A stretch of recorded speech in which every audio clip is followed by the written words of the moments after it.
제가 그동안 그 생활했던 모든 것들이 정치를 풀어내면 가장 좋은 요건들을 참 많이 가지고 있었다는 거예요.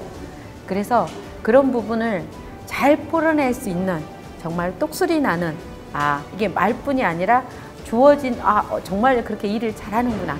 그래서 저는 조금 쑥스럽지만 똑순이라는 말로 풀고 싶습니다.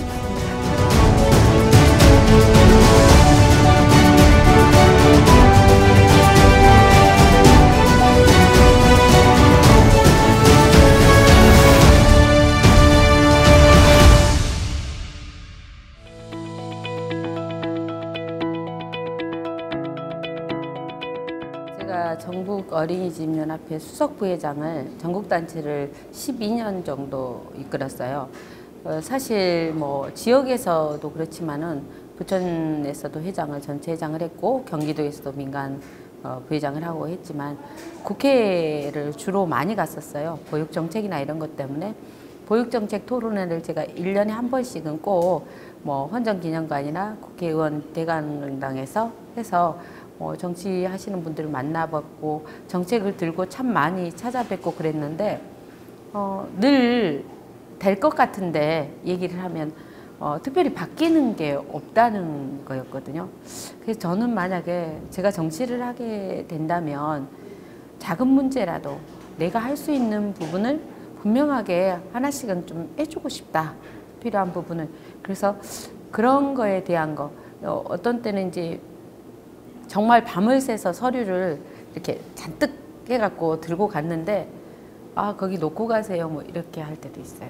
그럴 때 정말 그 현장에 있다면 적어도 어떤 문제로 이렇게 사람들이 많이 오겠죠. 거기 있다 보면. 근데 어떤 문제가 가장 절실한지 그리고 정말 그 자리에 있는 상태에서 해줄 수 있는 게 뭔지를 좀 이렇게 적극적으로 물어봐 주시면 좋겠다라는 생각을 했고 바쁘시겠지만 그래도 한 번쯤은 그런 얘기가 나오고 나면 그 다음에 그 결과라든지 지금 어떻게 진행되고 있는지에 대해서 좀 한 번쯤 이렇게 알아봐 주셨으면 좋겠다라는 생각. 그래서 그냥 대부분 사람들이 생각하잖아요. 정치인이 얘기하는 건 다 그렇다. 네, 알았습니다. 뭐 검토해 보겠습니다. 살펴보겠습니다. 아니라 정말 좀 검토를 해보시고 살펴봐 주셨으면 좋겠다.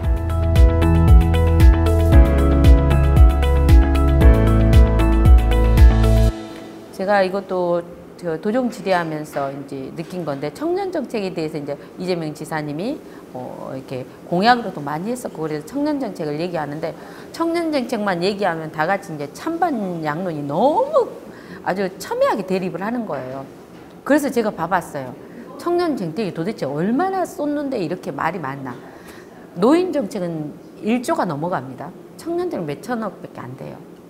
지금까지 청년 정책이 너무 없었던 거예요. 그래서 생기는데 그것들이 하나하나 되면서 지금 청년들에게 우리가 줬던 게 하나도 없잖아요. 없어요. 그래서 제가 그때 가서 했던 것도 군상해보험도 경기도는 어쨌든 군대 가서 다치고 하면은 제대하면 끝이에요. 뭐 주는 것도 없고 그렇지만 그 보상이라도 받을 수 있고 치료 받을 수 있게 다 보험을 들었던 거고요. 청년 뭐 지금 하고 있는 그 소득 주는 거 있잖아요. 그 한 번 100만 원 주는 거. 만 24세 3년 이상 살면 기본소득이죠. 근데 그것도 그렇게 많은 것도 아니에요. 그런데 뭐 청년 뭐 얘기만 나오면 면접수당에 대해서 얼마 전에 그 토론회하는데 저 참석했거든요. 30만 원 주는 거예요. 옷 사 입고 가서 5번 정도 보라고 5번, 6번 정도는 가서 면접 보라고 그랬는데 이제 걱정하시는 분들은 혹시 이거 30만 원만 받고 뭐 안 하면 안 되냐. 거기 가면은 서류 입사 서류 받았다는 면접 봤다는 서류 내고 해야 되는데 제가 볼 때 제가 그 얘기를 했어요. 왜 이렇게 못 믿느냐. 자존감을 높여주고 믿지 못하면 그거 주는 거에서 아무 소용이 없다고 생각하거든요. 제가 청년 정책을 얘기할 때 늘 가보지 않는 길이라고 얘기를 하거든요. 가보지 않아서 혹시 문제가 생기면 이라는 단서를 늘 달아요. 대부분의 의원님들도 다 정책은 찬성을 해요. 근데 혹시 이게 잘 되면 그거보다 좋은 게 없지만 만약에 문제가 생기면 이라는데 만약이라는 건 어디에나 있을 수 있어요. 가보면서 그 길에 뭐 문제가 있으면 보완하고 정책적으로 수정해가면서 하면 되는 거예요. 그런데 미리 가기 전부터 완벽하게 하려고 하는데 저는 이게 청년정책 자체가요. 그리고 특히 경기도는요. 서울에서 성공했다고 해서 경기도에 대입해서 절대 성공할 수 없습니다.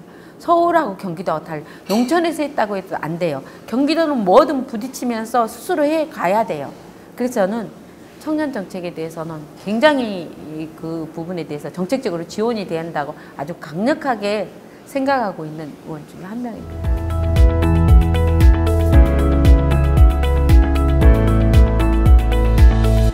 부천 지역은 제가 해보니까 주차난이 아주 심해요. 정말 저녁에 제가 이렇게 지나다니면서 그때 도정 질의할 때 사진을 쫙 하니 이렇게 찍었는데 밤에 이거 불나면 어떡하지? 이 불자동차가 지나가려면 요즘 뭐 차 그냥 뺄 수는 뭐 몇천 대 그냥 밀어볼 수는 없잖아요. 일방도 아닌데도 차 한 대가 지나가는데 가끔은 이게 백미러를 접었다 펴고 지나가야 되는 데가 있어요. 그렇다고 하면 주차난이 굉장히 심각한데 여기는 지금 저희 지역구 같은 경우에는 원도심이다 보니까 이 부지 구하는 게 쉽지가 않아요. 뭐 한두 군데 해서 되지 않을 것 같고 그래서 지금은 아마 시 유지인데 가능한 데부터 주차를 좀 해야 되지 않을까. 그리고 요즘 조금 이제 관심을 갖게 된 최근에 관심을 갖고 있는 거는 저기 자유시장 도시가스 설치 관련해서예요. 지금 부천에 19개 전통시장이 있는데 유일하게 도시가스가 안 돼 있는 정말 그 시장을 이렇게 걸어서 들어가면 군데군데 가스통이 정말 포탄처럼 세워져 있는 그런 시장이 자유시장이에요. 그래서 이거를 가스를 지중화해서 이렇게 땅으로 묻게 되면 이 장사하시는 분들이 워낙 그 시장이 길잖아요. 크고. 그러다 보니까 한 2달 정도를 장사를 못 해야 될 것 같아서 위로에서 이렇게 배관을 타고 올라가면 아마 그거는 그 장사하시는 거, 영업하시는 거하고 상관없이 할 수 있다고 해서 그 부분을 제가 검토하라고 했고 지금 논의 중이고.